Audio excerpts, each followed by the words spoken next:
હવે આ બધા સ્કૂલના છોકરાઓ છે, તમે ઓળખતા હશો.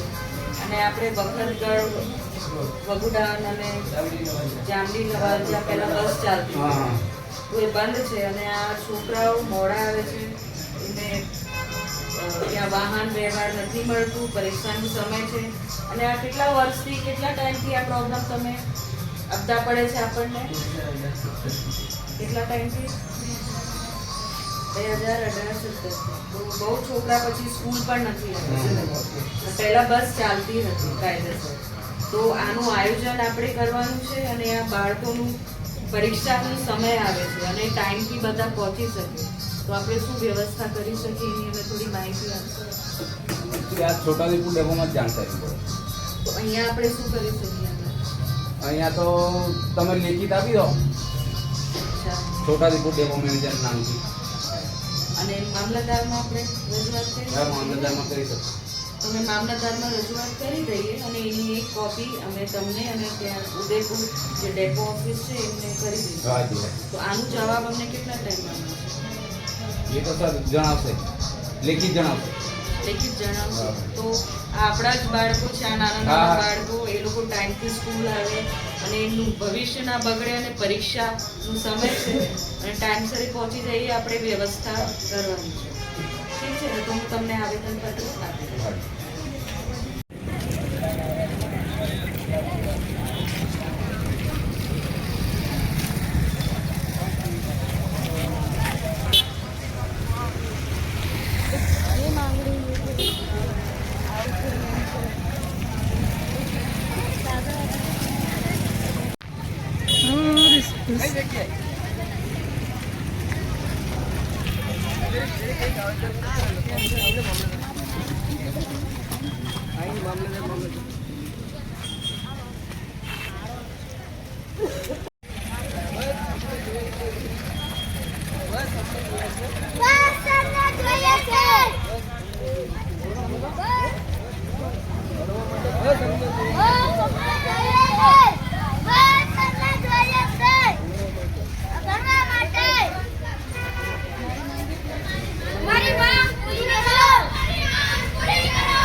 બસ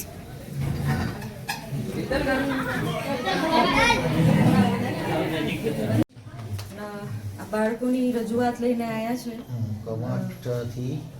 વખતગઢ રોડ એક બસની સુવિધા જોઈએ છે, કેમ કે આ અમને આવવા જવામાં બહુ અપદા પડે છે. પરીક્ષાનો સમય છે, પરીક્ષા છૂટી જાય છે, ભણતરમાં એમને નડે છે અને ટાઈમથી એ લોકો સ્કૂલ પહોંચી નથી શકતા. બસની વ્યવસ્થાની વાત છે ઘણા સમયથી અને આ બહુ ટાઈમથી આ પ્રશ્ન છે. પણ આ લોકોએ રજૂઆત પહેલા કરેલી પણ કોઈ એમની રજૂઆત સાંભળી નથી.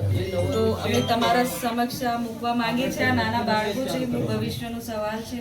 ટાઈમથી એ લોકો સ્કૂલ પહોંચી જાય. જીભમાં લટકીને આવે.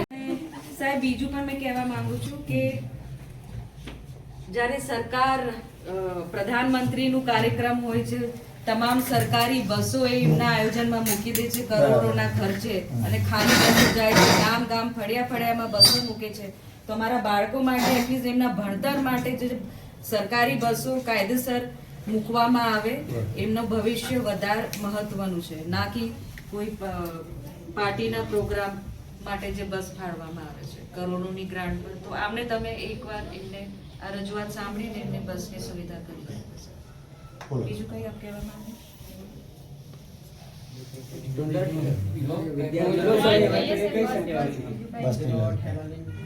બસ જોઈએ તમને.